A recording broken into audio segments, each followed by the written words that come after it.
मंच पर विराजमान दिल्ली की लोकप्रिय मुख्यमंत्री श्रीमती रेखा गुप्ता जी,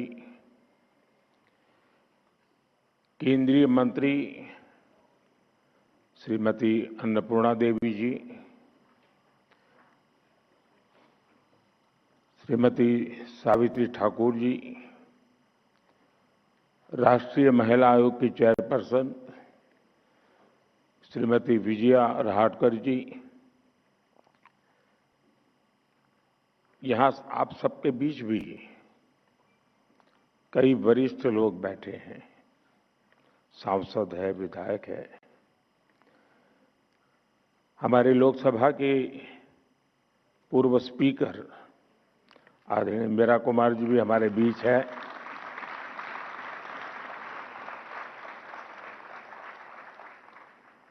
यहाँ उपस्थित सभी मेरी सम्मानित बहनें, इस समय देश में बैसाखी के पर्व की उमंग है। कल देश के अलग अलग हिस्सों में नववर्ष भी मनाया जाएगा। मैं आज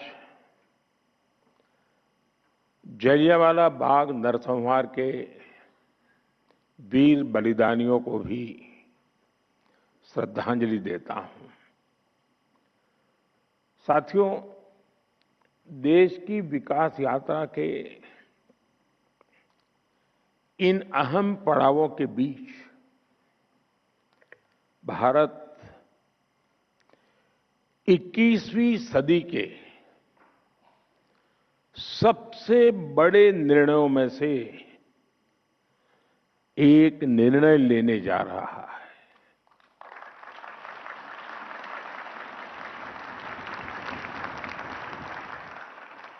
मैं बहुत जिम्मेवारी के साथ कह रहा हूं कि 21वीं सदी के महत्वपूर्ण निर्णयों में से एक महत्वपूर्ण निर्णय ये है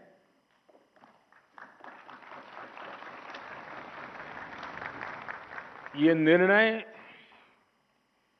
नारी शक्ति को समर्पित है।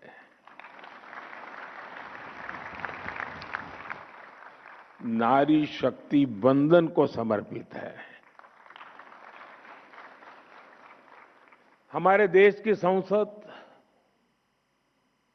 एक नया इतिहास रचने के करीब है। एक ऐसा नया इतिहास जो अतीत की संकल्पनाओं को साकार करेगा, जो भविष्य के संकल्पों को पूरा करेगा। एक ऐसे भारत का संकल्प जो समता मूलक हो, जहां सामाजिक न्याय केवल एक नारा न हो, लेकिन हमारी कार्य संस्कृति का, हमारे वर्क कल्चर का, हमारी निर्णय प्रक्रिया का स्वाभाविक हिस्सा हो। साथियों, राज्यों की विधानसभाओं से लेकर देश की संसद तक दशकों की प्रतीक्षा के अंत का समय 16, 17, 18 है।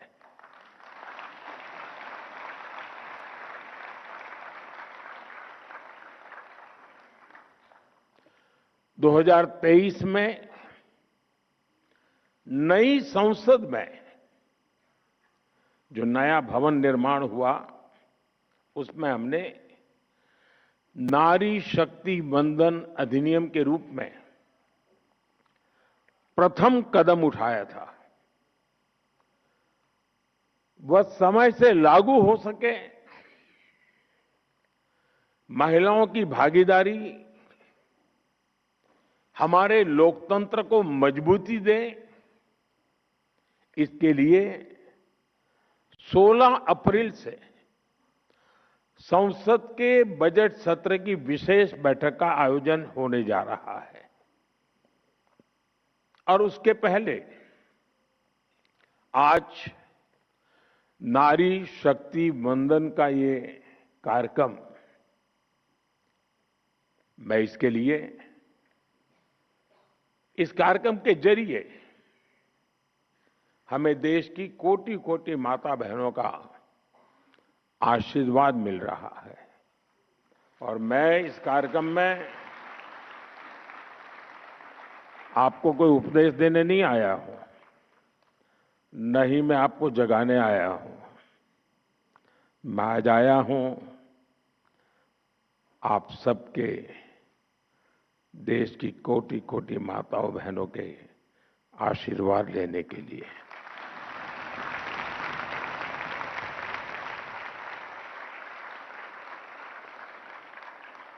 आप सभी देश के कोने कोने से आई हैं।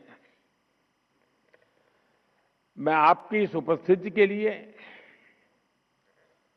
इस महत्वपूर्ण काम के लिए आपने जो समय निकाला है, इसके लिए आपका हृदय से अभिनंदन करता हूं। साथ ही भारत की सभी महिलाओं को एक नए युग के आगमन की बधाई भी देता हूं। साथियों, लोकतांत्रिक संरचना में महिलाओं को आरक्षण देने की जरूरत दशकों से हर कोई महसूस कर रहा था, चर्चा भी होती थी। इस विमर्श को करीब करीब 4 दशक बीत गए, 40 साल बीत गए। इसमें सभी पार्टियों के और कितनी ही पीढ़ियों के प्रयास शामिल है। हर दल ने इस विचार को अपने अपने ढंग से आगे बढ़ाया है। 2023 में जब नारी शक्ति वंदन अधिनियम आया था, तब भी सभी दलों ने सर्वसम्मति से इसे पास कराया था।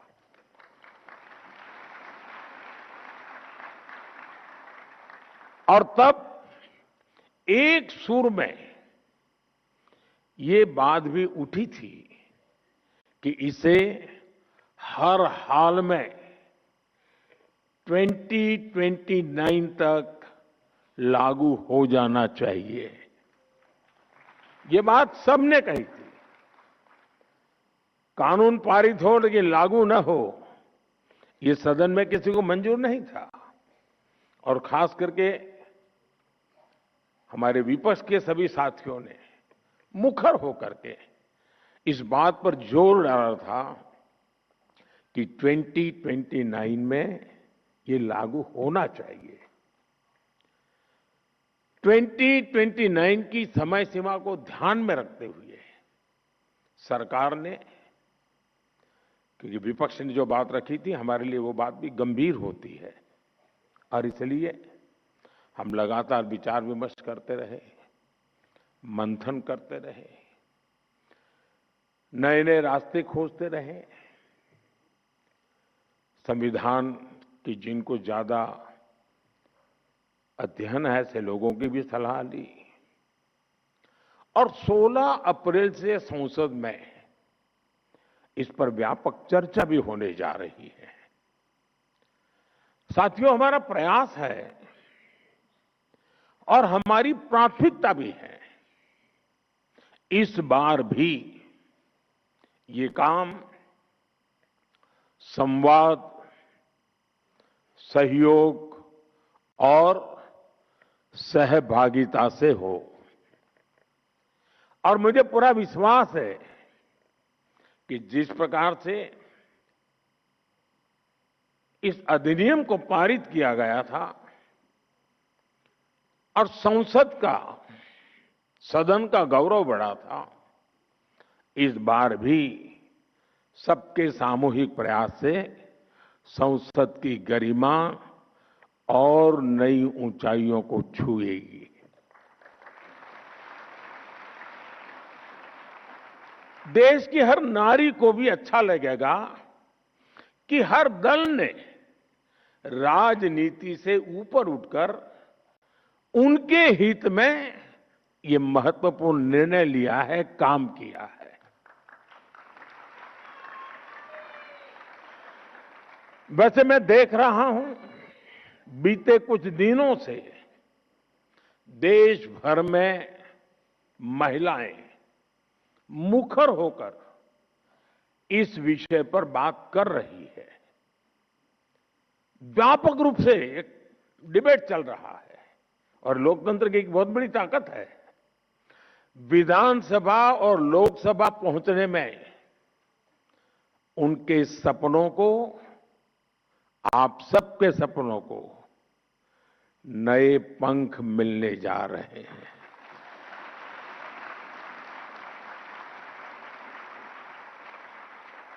मैं अनुभव कर रहा हूं, देश में एक सकारात्मक माहौल बना है।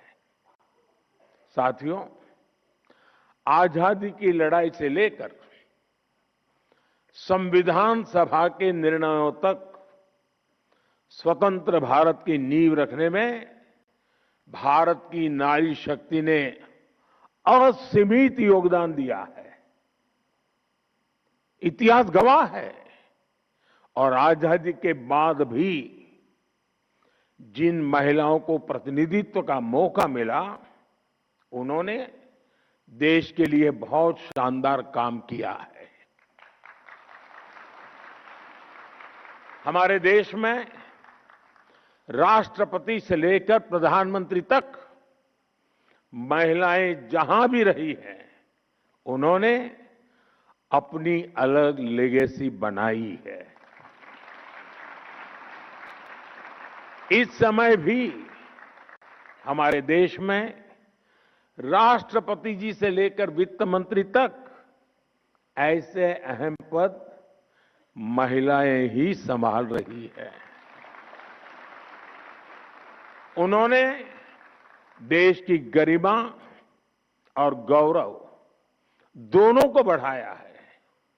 साथियों, हमारे देश में महिला नेतृत्व का एक बेहतरीन उदाहरण पंचायती राज संस्थाएं भी हैं। आज भारत में 14 लाख से अधिक महिलाएं लोकल गवर्नमेंट बॉडीज में सफलतापूर्वक काम कर रही है।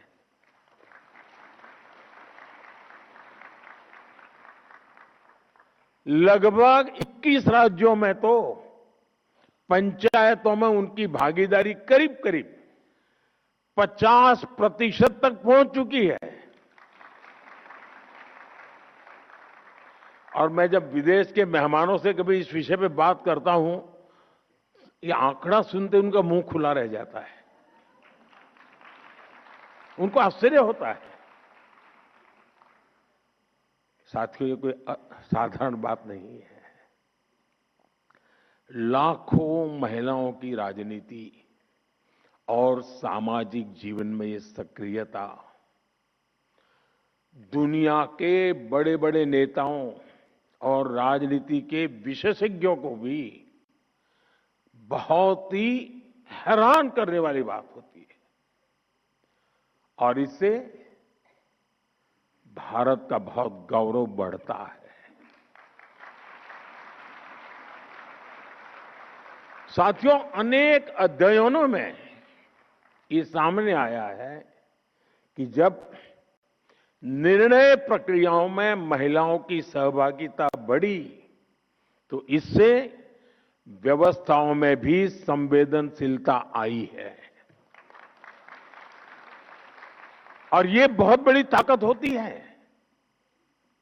और इसका परिणाम है पानी, शिक्षा, स्वास्थ्य, पोषण ऐसे कई विषयों में ज्यादा समर्पण भाव से, ज्यादा संवेदनशीलता से परिणामकारी काम हुए हैं। जल जीवन मिशन, मैं समझता हूं इसकी सफलता का सबसे बड़ा उदाहरण है। इसमें पंचायत स्तर पर महिलाओं की भागीदारी की ही बहुत बड़ी भूमिका है। साथियों, हमारे लोकल बॉडीज और संस्थानों में इतने वर्षों से जो लाखों महिलाएं काम कर रही हैं, नेतृत्व कर रही है, उनके पास ग्रास रूट लेवल का बहुत समृद्ध और लंबा अनुभव है। वो अब और बड़ी भूमिका के लिए तैयार है और तत्पर भी है।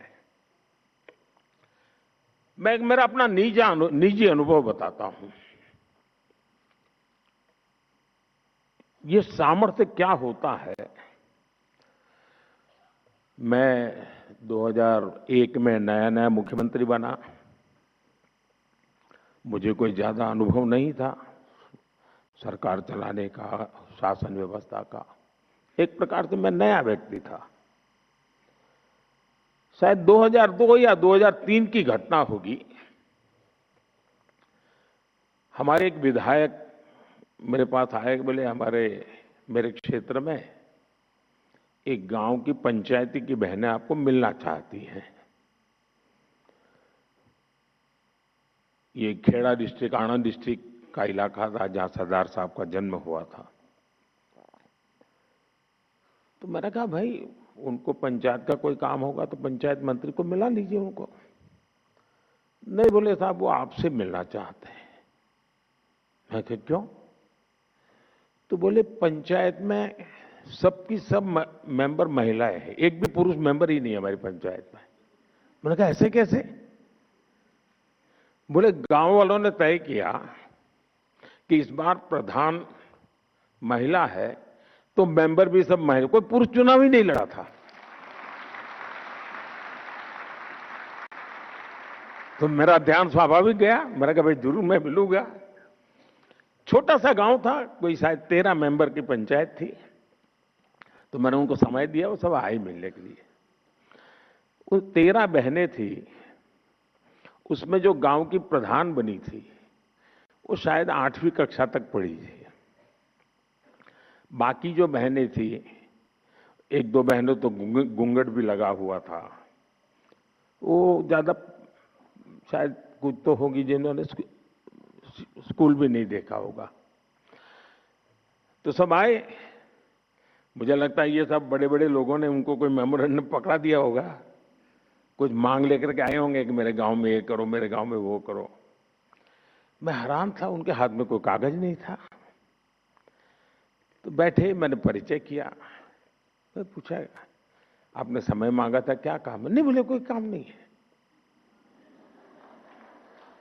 ऐसे ही बोले हम चुनकर आए हैं तो मिलने आए थे। अब ये भी मेरे लिए बड़ा आश्चर्य था, वरना नेता लोग आते हैं तो सिर्फ मेमोरेंडम लेके आते हैं। फिर मैंने उनको पूछा, अच्छा बताइए, मैंने कहा कि आपको अगर 5 साल इतना बड़ा काम मिल गया, आप सब बहनें गांव को संभालने वाली हैं, तो आपका सपना क्या है? 5 साल में क्या करोगे आप लोग? गांव में कैसा करोगे? सामान्य होता तो क्या जवाब देता? ये जो हम जैसे बड़े बड़े दिखते हैं ना, वो क्या जवाब देते हैं? स्कूल बना लेंगे, अस्पताल बना देंगे, रोड बना देंगे, ऐसे ही जवाब देते। उस दिन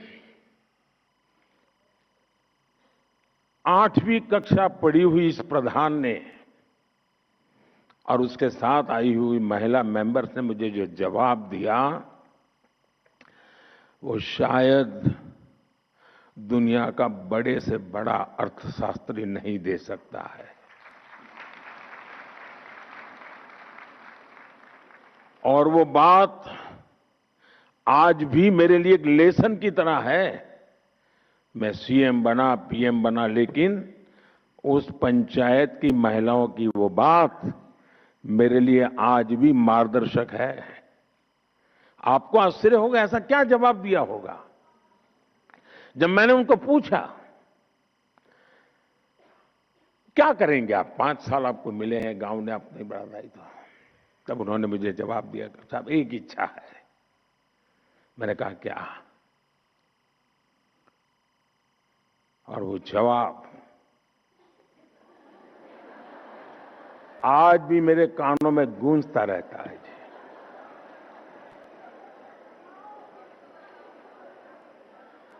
उन्होंने कहा हमारी इच्छा है कि हमारे गांव में कोई गरीब न रहे।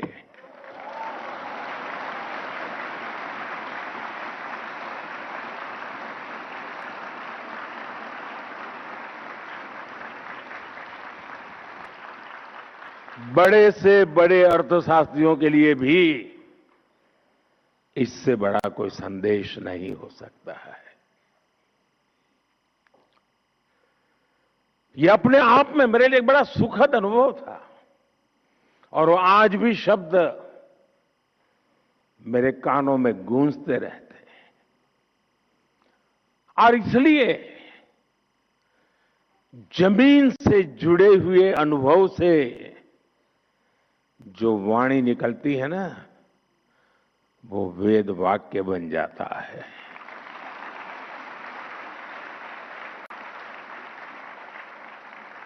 और इसीलिए साथियों, नारी शक्ति बंधन अधिनियम को लागू करना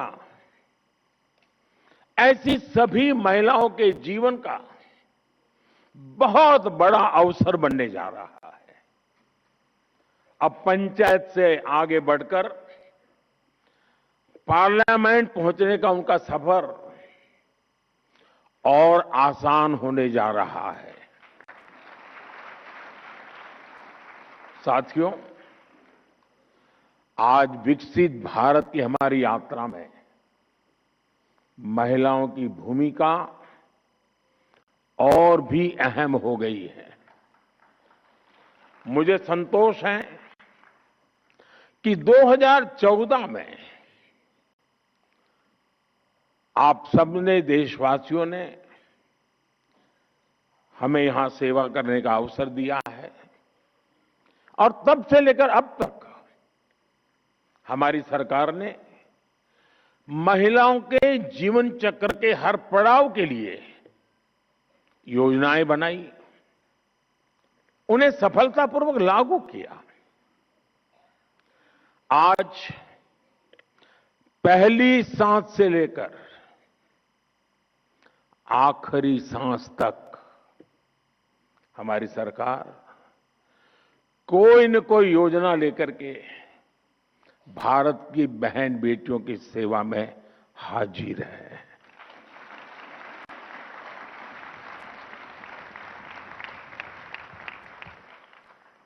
गर्भ में बेटी की हत्या ना हो, इसके लिए हमने बेटी बचाओ बेटी पढ़ाओ अभियान शुरू किया।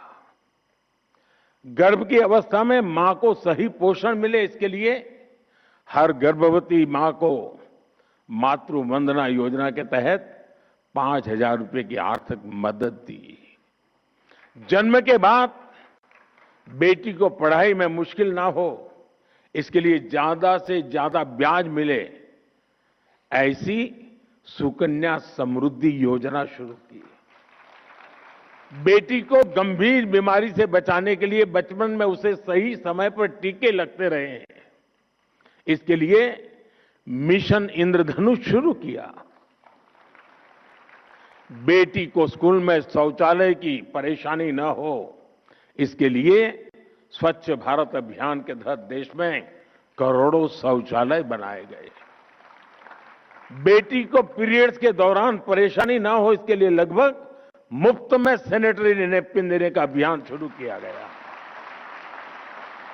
बेटी अगर स्पोर्ट्स में आगे जाना चाहती हैं तो उसे खेलो इंडिया अभियान के तहत सालाना 1 लाख रुपए तक की मदद मिल रही है।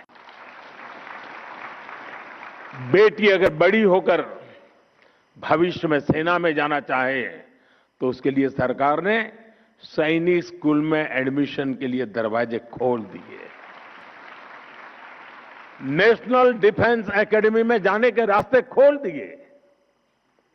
जीवन के आगे के पड़ाव में बेटी को रसोई में धुएं की परेशानी ना उठानी पड़े, इसके लिए हमने उज्ज्वला योजना शुरू की, करोड़ों गैस कनेक्शन मुफ्त दिए। बेटी को मीलों तक सिर पर पानी ना ढोना पड़े, इसके लिए हमने हर घर नल से जल अभियान शुरू किया। बेटी को अपने परिवार के लिए राशन की चिंता ना करने पड़े, इसके लिए मुफ्त राशन की योजना शुरू की। अपने पारिवारिक जीवन में बेटियों को इलाज की चिंता न हो, इसके लिए उन्हें 5 लाख रुपए तक का मुफ्त इलाज देने वाली आयुष्मान योजना संभव बनाई दी।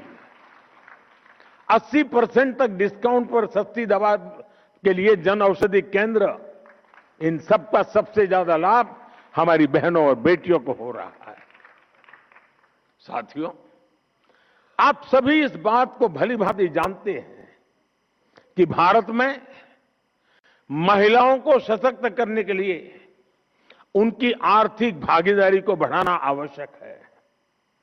इसलिए हमने अपनी सरकार के हर निर्णय में, हर योजना में इस पहलू का ध्यान रखा। पहले परिवार की संपत्ति मुख्य रूप से पुरुषों के नाम होती थी। घर है तो पुरुष के नाम पर, खेत है तो पुरुष के नाम पर, दुकान है तो पुरुष के नाम पर, गाड़ी है तो पुरुष के नाम पर, स्कूटर है तो भी पुरुष के नाम पर, और यह सहज चलता था। हमने पीएम आवास योजना में घरों को प्राथमिकता के आधार पर परिवार की महिलाओं के नाम पर रजिस्टर करना शुरू किया। बच्चे स्कूल जाते हैं तो स्वाभाविक रूप से पिता का नाम लिखा जाता है। हमने आकर के शुरू किया, मां का नाम भी लिखा जाएगा।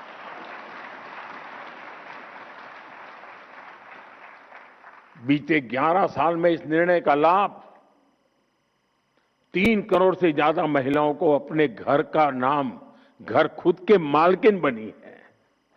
इससे आज घरों में महिलाएं भी आर्थिक रूप से सशक्त बन रही हैं। आमतौर पर पिता और बेटा कुछ व्यापार की बात करते हैं ना, और अगर माँ चाय लेके आए और थोड़ी देर खड़ी रहे, अरे तुम जाओ किचन में काम करो, हम बात कर रहे हैं। मैं गृहस्थी नहीं हूं, लेकिन पता बहुत है।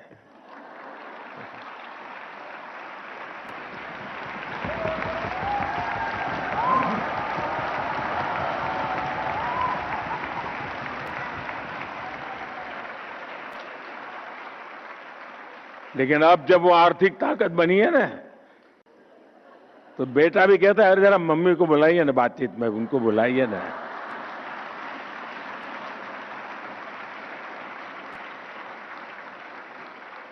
साथियों, 2014 में हमारे देश में करोड़ों महिलाएं ऐसी थी जिन्होंने कभी बैंक का दरवाजा भी नहीं देखा था। महिलाएं बैंकिंग सेक्टर से जुड़ी ही नहीं थी, तो उन्हें बैंकिंग का लाभ कैसे मिला? हमने जन धन योजना शुरू की तो देश की 32 करोड़ से ज्यादा महिलाओं के बैंक खाते खुले।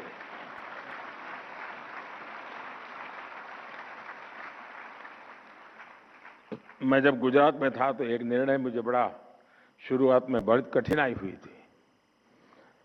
गुजरात में कोऑपरेटिव डेयरी का बड़ा साम्राज्य है, बहुत बड़ा काम हो रहा है, और पशुपालन का ज्यादातर काम हमारी माताएं बहनें करती हैं। वो दूध भरने के लिए जाती हैं और फिर वो पैसे हफ्ते के बाद वो देते हैं, तो पुरुषों के देते थे पैसे। मैं जब मुख्यमंत्री बना, मैंने कहा मैं नहीं दूंगा पुरुषों को।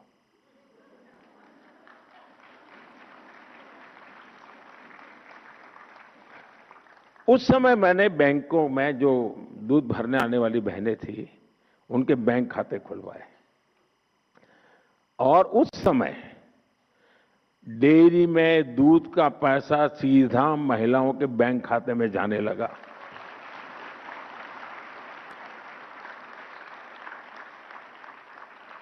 साथियों, आज हमारी बेटियां नए नए बिजनेस में अपनी पहचान बना रही है। मुद्रा योजना में 60% से ज्यादा लोन्स, 60% से ज्यादा लोन्स महिलाओं ने लिए हैं। देश की स्टार्टअप रिवॉल्यूशन को भी महिलाएं लीड कर रही है। आज 42% से ज्यादा रजिस्टर्ड स्टार्टअप्स में कम से कम एक महिला डायरेक्टर है।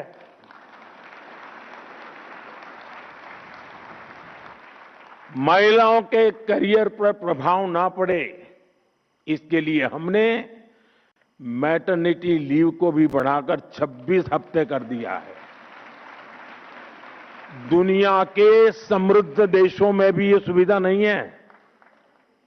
जब मैं उनको बताता हूं तो आंखें फट जाती हैं इनकी। साथियों, आपको याद होगा कुछ साल पहले देश ने स्किल इंडिया मिशन लॉन्च किया था। हमने वोकेशनल ट्रेनिंग प्रोग्राम शुरू किए थे। आज उसका परिणाम हम हजारों ड्रोन दीदी के जरिए हो रही कृषि क्रांति के रूप में देख रहे हैं। मैं एक बार ये जो ड्रोन दीदी है उनके साथ वीडियो कॉन्फ्रेंस पे बात कर रहा था। गांव की बेटियां हैं, कोई बहू है, वो ड्रोन चलाने से, तो उन्होंने मुझे कहा कि अब तक तो हमें गांव में कोई बुला, अब तो बोले पायलट कह के बुलाते हैं, हमारी पहचान बन गई, हम पायलट है। यानी परसेप्शन कितना बड़ा तेजी से चेंज हो सकता है एक छोटे से निर्णय से। महिलाएं टेक्नोलॉजी के जरिए आधुनिक खेती करना सीख रही है। आपको ये जानकर खुशी होगी कि पिछले 11 साल में करीब 10 करोड़ महिलाएं स्वयं सहायता समूहों से जुड़ी हैं।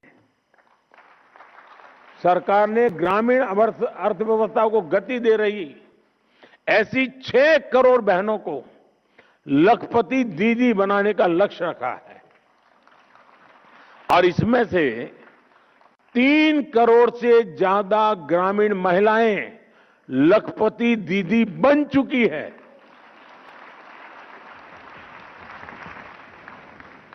और जो विमेन सेल्फ हेल्प ग्रुप है उनको बैंकों से पैसा मिलता है काम के लिए, और आप जानकर के खुश हो जाएंगे,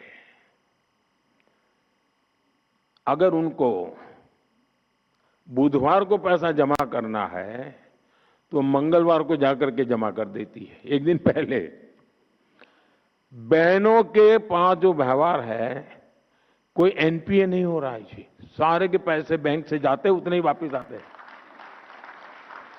और मैंने देखा है, मैंने शासन में आने के बाद बैंकों के कारोबार में गरीबों की अमीरी भी देखी है और अमीरों की गरीबी भी देखी है।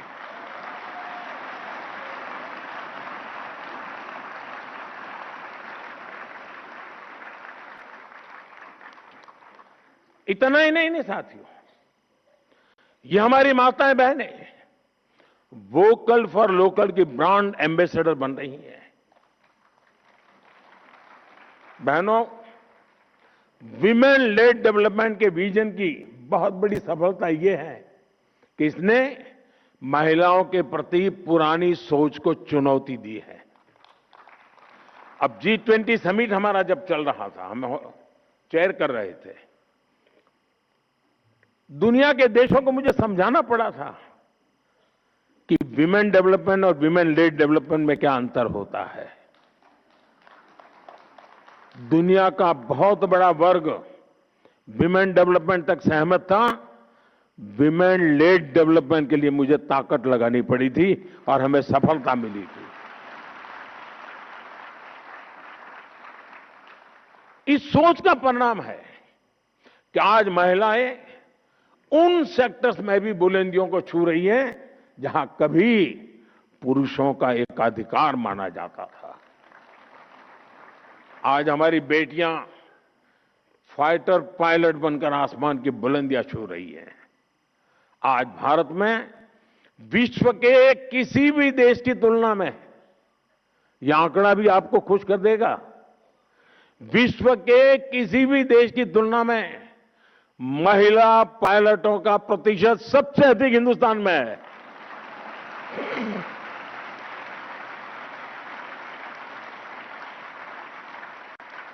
आज पीएचडी एनरोलमेंट में बेटियों की संख्या 2014 की तुलना में डबल हो चुकी है। हायर एजुकेशन और रिसर्च में करीब करीब आधी भागीदारी हमारी बेटियों की है। मैथ्स और साइंस की पढ़ाई में, स्टेम एजुकेशन में बेटियों की संख्या करीब करीब 43% तक पहुंच गई है। मुझे याद है, मैं दुनिया के एक समृद्ध देश में एक बार गया, तो वहां के शिक्षा मंत्री मेरे साथ लिफ्ट में हम लोग जा रहे थे। मतलब पूछा मुझे कि भारत में महिलाएं एजुकेशन में कैसा है। मैंने कहा बहुत अच्छा है, ज्यादा है, कुछ जगह पे तो पुरुषों से ज्यादा महिलाएं।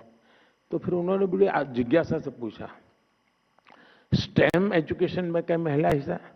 मैंने कहा 50% हिस्सा उन्हीं का है। तो उनके लिए आश्चर्य था। ये दुनिया के समृद्ध देश की शिक्षा मंत्री की मैं बात कर रहा हूं। साथियों, हमारे समाज में एक बड़ी चुनौती महिला सुरक्षा को लेकर भी रही है। सदियों से महिलाओं को अपनी सुरक्षा के लिए मौन रहना पड़ा है। हमारी सरकार ने इस दिशा में भी मजबूत कदम उठाए हैं। न्याय व्यवस्था अधिक संवेदनशील बने, निर्णय प्रक्रिया तेज हो, इसके लिए हमने कानूनी बदलाव तो किए ही हैं, साथ ही फास्ट ट्रैक विशेष अदालतों की स्थापना भी की गई है। भारतीय न्याय संहिता में भी महिला सुरक्षा को प्राथमिकता दी गई है। एफआईआर दर्ज कराने की प्रक्रिया को सरल बनाया गया है। अब किसी भी स्थान से ई-एफआईआर या जीरो एफआईआर दर्ज की जा सकती है। पीड़िता के बयान को ऑडियो वीडियो के माध्यम से रिकॉर्ड करने जैसी व्यवस्था लागू की जा गई है। ऐसे कितने ही कदम हैं जिनके जरिए हम प्रगतिशील समाज की अवधारणा को साकार कर रहे हैं। साथियों, जीवन के हर पड़ाव, हर चिंता, सुख दुख, हर अवसर पर ऐसी हर परिस्थिति में ध्यान देते हुए हमारी सरकार ने अनेक छोटे बड़े कदमों से महिलाओं को सशक्त किया है। इसी का परिणाम है देश अब अपने लोकतंत्र को नई बुलंदी पर लेकर जाने के लिए तैयार है। साथियों, देश की नारी शक्ति ने अपने परिश्रम, साहस और आत्मविश्वास से नई ऊंचाइयों को छुआ है। अब हमें मिलकर इस शक्ति को नई ऊर्जा देनी है। उसके लिए अवसरों का विस्तार करना है। मैं आज इस मंच से देश की माताएं, बहनें, बेटियां, सबको विश्वास दिलाना चाहता हूं कि देश उनकी आकांक्षाओं को समझता है और उनके सपनों को साकार करने के लिए हर आवश्यक कदम उठा रहा है। साथियों, मैं संसद में होने वाली चर्चा से पहले देश की नारी शक्ति से भी अपील करता हूं कि आप इस पूरी प्रक्रिया में अपनी सक्रियता बनाए रखिए। आप अपने अपने क्षेत्र के सांसदों से भी जरूर मिलिए। देश की महिलाएं अपने सांसदों से अपना पक्ष रखें, अपनी अपेक्षाएं उन्हें बताएं और जिस दिन वो सदन में आने के लिए अपने यहां से निकले तो जरा फूलमालाएं देकर के उनको विदाई भी दीजिए।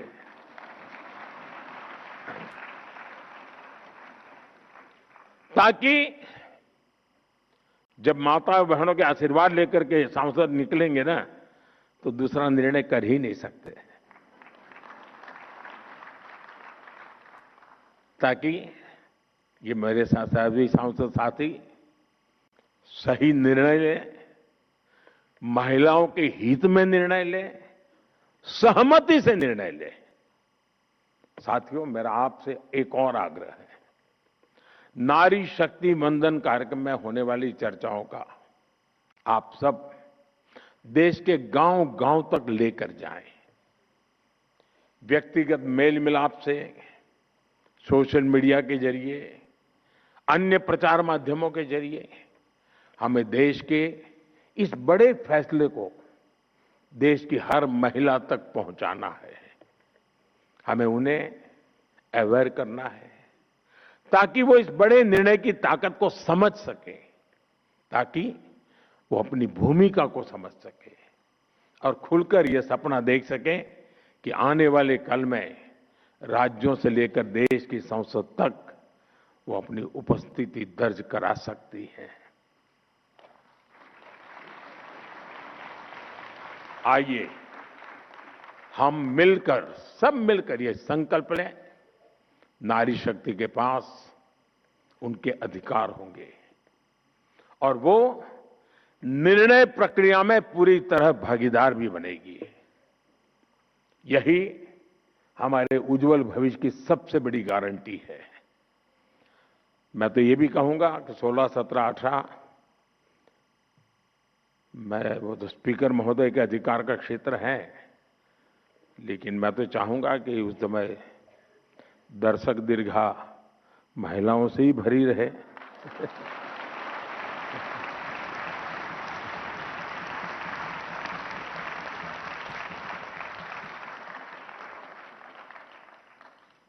एक उत्सव का माहौल बनेगा पूरे देश में और ये दल वो दल वाला विषय नहीं रहने वाला है।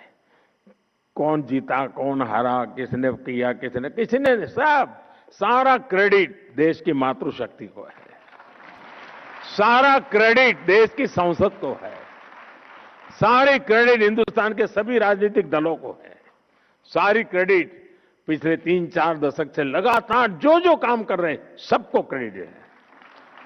ये सबका है, सबके सहयोग से है और सबकी भलाई के लिए है। इसी विश्वास के साथ आप सबने इतना समय निकाला, इतना उमंग उत्साह के साथ इस कार्यक्रम में शरीक हुए। मैं हृदय से आपका बहुत बहुत अभिनंदन करता हूं, आभार व्यक्त करता हूं। बहुत बहुत धन्यवाद। आपका कोटि कोटि आभार माननीय प्रधानमंत्री जी, आपके उत्प्रेरक उद्बोधन के लिए हृदय से आभारी हैं। 2029 तक नारी शक्ति वंदन हो लागू, समस्त नारी शक्ति की बुलंद आवाज है। आइए एक सुर में बोलें, नारी शक्ति वंदन हमारा अधिकार, नारी शक्ति वंदन हमारा अधिकार, नारी शक्ति वंदन।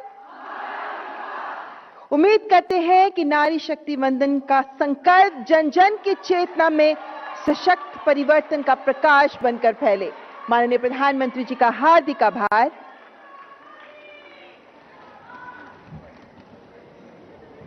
विशिष्ट अतिथिगण के प्रस्थान।